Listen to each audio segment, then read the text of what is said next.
مومن جنوں کے سردار ظافر جن کا واقعہ خود اس کی زبانی ظافر جن کہتا ہے، جب ہم کربلا کے میدان میں پہنچے تو چاروں طرف سے 4 فرسخ کا علاقہ دشمن فوجوں نے گھیر رکھا تھا۔ اسی طرح ملائکہ کی بہت زیادہ صفیں لگی ہوئی تھیں۔ ملک منصور نامی فرشتہ کئی ہزار کا لشکر لیے ایک طرف، ملک نصر نامی فرشتہ کئی ہزار کا لشکر لیے دوسری طرف، حضرت جبرائیل علیہ السلام کئی ہزار کا لشکر لیے ایک طرف، حضرت میکائیل علیہ السلام کئی ہزار کا لشکر لیے دوسری طرف۔ اسی طرح ایک طرف فرشتہ اسرافیل، فرشتہ ہوا، فرشتہ دریا، فرشتہ پہاڑ، فرشتہ دوزخ، فرشتہ عذاب، ان میں سے ہر ایک فرشتہ کئی ہزار کا لشکر لیے امام حسین علیہ السلام کے ایک اشارے کا منتظر تھا۔ اسی طرح 1,24,000 انبیاء حضرت آدم علیہ السلام سے لے کر خاتم الانبیاء حضرت محمد صلی اللہ علیہ وآلہ وسلم تک تمام انبیاء علیہ السلام کی صفیں لگی ہوئی تھیں، اور وہ حیران و پریشان حضرت امام حسین علیہ السلام کو دیکھ رہے تھے۔ خاتم الانبیاء سرور کائنات حضرت محمد صلی اللہ علیہ وآلہ وسلم اپنا دامن پھیلائے فرما رہے تھے، اے میرے بیٹے حسین، جلدی کرو، بے شک ہم تمہارے استقبال کے لیے کھڑے ہیں۔ ادھر میدان کربلا میں یکو تنہا میرے مولا حسین علیہ السلام زخموں سے چور، پیشانی زخمی، جلتا ہوا سینہ، پھٹا ہوا سر، روتی ہوئی آنکھوں کے ساتھ بے یار و مددگار کھڑے تھے۔ جو ہی سانس لیتے تو خون فوارہ بن کر زیرہ کے سوراخوں سے ٹپک رہا تھا، لیکن امام حسین علیہ السلام ملائکہ کی لگی صفوں کی پرواہ کیے بغیر اپنے خالق سے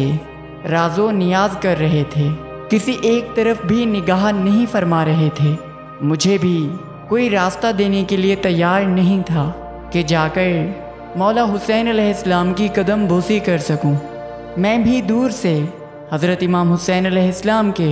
امتحان کی منزلوں کو دیکھ رہا تھا کہ اچانک میرے مولا حسین علیہ السلام نے سر غربت بلند کیا اور مجھے دیکھا، اور اپنی ایک پلک سے مجھے اشارہ کیا اور فرمایا، اے ظافر،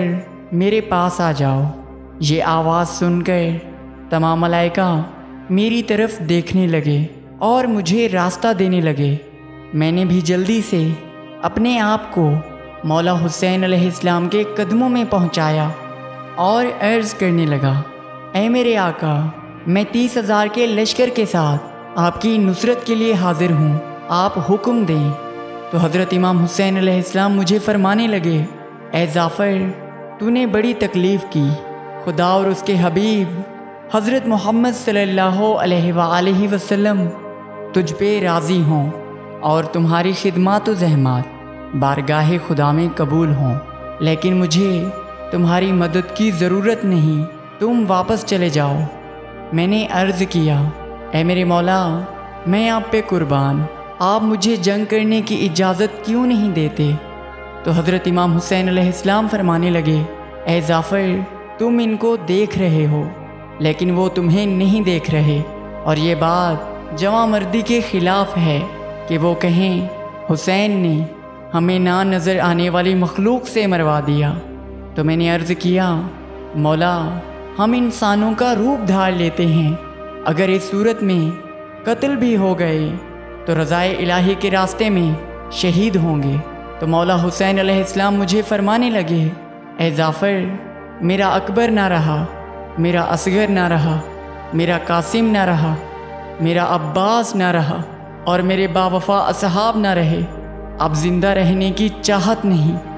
اب تو فقط پروردگار سے ملاقات کی آرزو ہے۔ تم اپنی جگہ واپس پلٹ جاؤ، اور اب میری نصرت کرنے کی بجائے مجھ پر گریہ اور عزاداری کرنا، اور تمہاری یہ عزاداری اور گریہ میرے زخموں کی مرہم بنے گا۔